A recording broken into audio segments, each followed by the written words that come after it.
जय श्री कृष्णा। आप सबका अपने चैनल पुण्य धर्म में स्वागत है। आज आप सब विजया एकादशी व्रत कथा सुनेंगे। हिंदू धर्म में विजया एकादशी का विशेष धार्मिक महत्व माना गया है।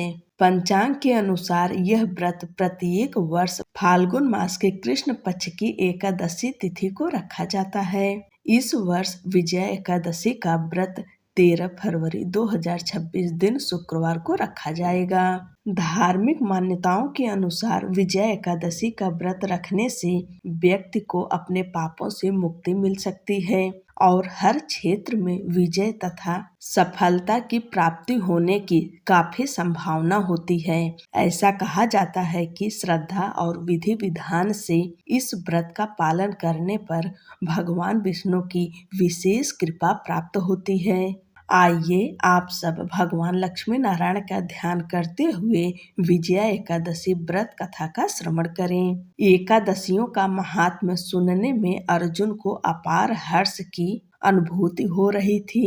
जया एकादशी की कथा का श्रवण रसपान के बाद अर्जुन ने कहा, हे पुंडरीकाक्ष, फाल्गुन माह के कृष्ण पक्ष की एकादशी का क्या नाम है तथा उसके व्रत का क्या विधान है? कृपा करके मुझे इसके संबंध में विस्तार पूर्वक बताएं। श्री कृष्ण जी ने कहा, हे अर्जुन, फाल्गुन मास के कृष्ण पक्ष की एकादशी का नाम विजया है। इसके व्रत के प्रभाव से मनुष्य को विजय श्री मिलती है। इस विजया एकादशी के महात्म के श्रवण व पठन से सभी पापों का अंत हो जाता है।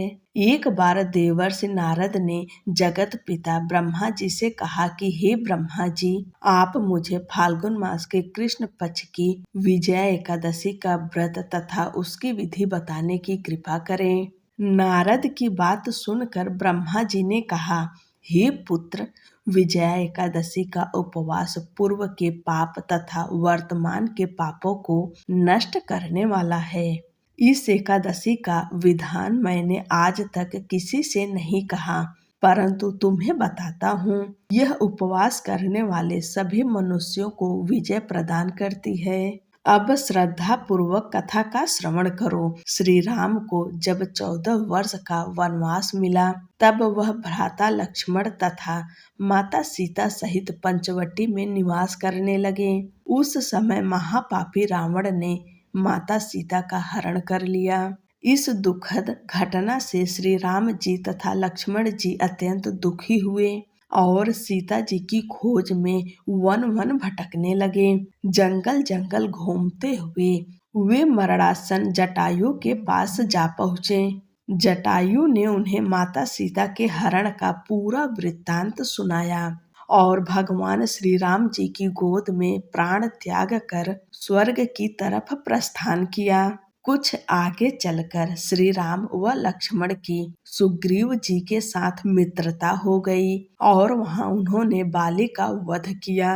श्री राम भक्त हनुमान जी ने लंका में जाकर माता सीता का पता लगाया और माता से श्री राम जी तथा महाराज सुग्रीव की मित्रता का वर्णन सुनाया।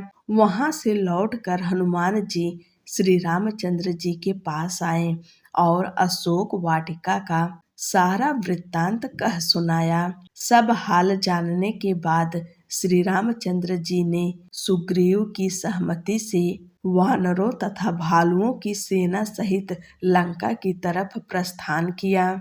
समुद्र किनारे पहुंचने पर श्री राम जी ने विशाल समुद्र को घड़ियालों से भरा देखकर लक्ष्मण जी से कहा, हे लक्ष्मण, अनेक मगरमच्छों और जीवों से भरे इस विशाल समुद्र को कैसे पार करेंगे?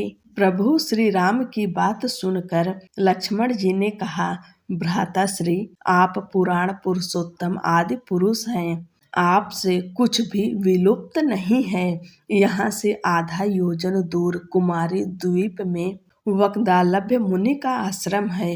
वे अनेक नाम के ब्रह्माओं के ज्ञाता हैं।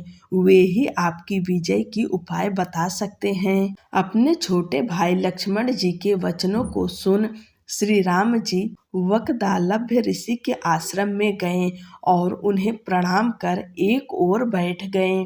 अपने आश्रम में श्री राम को आया देख महर्षि वक्दालभ्य ने पूछा, हे श्री राम, आपने किस प्रयोजन से मेरी कुटिया को पवित्र किया है?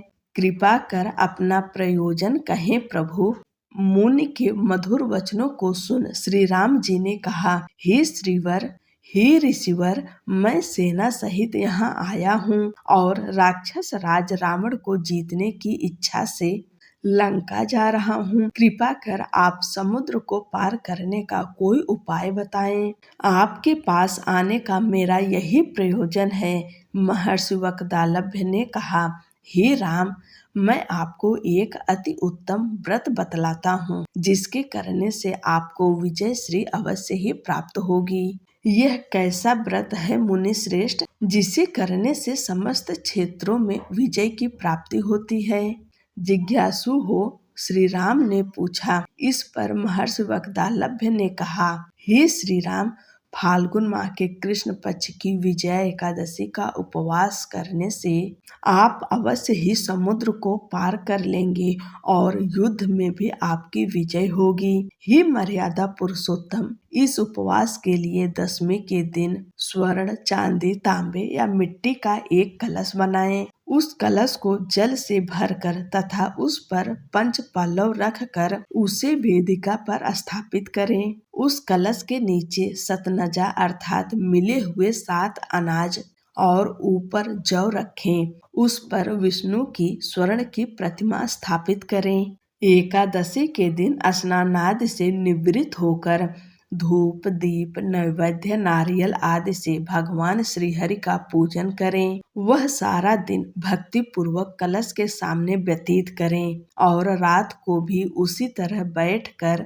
रात्रि जागरण करें। द्वादशी के दिन नदी या तालाब के किनारे स्नान आदि से निवृत्त होकर उस कलश को ब्राह्मण को दे दें। हे दशरथ नंदन, यदि आप इस व्रत को सेनापतियों के साथ करेंगे तो अवश्य ही विजय श्री आपका वर्ण करेंगी। मुनि के वचन सुनकर तब श्री रामचंद्र जी ने विधि पूर्वक विजया एकादशी का व्रत किया और इसके प्रभाव से राक्षसों के ऊपर विजय प्राप्त की। हे अर्जुन, जो मनुष्य इस व्रत को विधि विधान के साथ पूर्ण करेगा, उसकी दोनों लोकों में विजय होगी। श्री ब्रह्मा जी ने नारद जी से कहा था, जो इस व्रत का महात्म्य श्रवण करता है या पढ़ता है, उसे वाजपेय यज्ञ के फल की प्राप्ति होती है। बोलो लक्ष्मी नारायण की जय।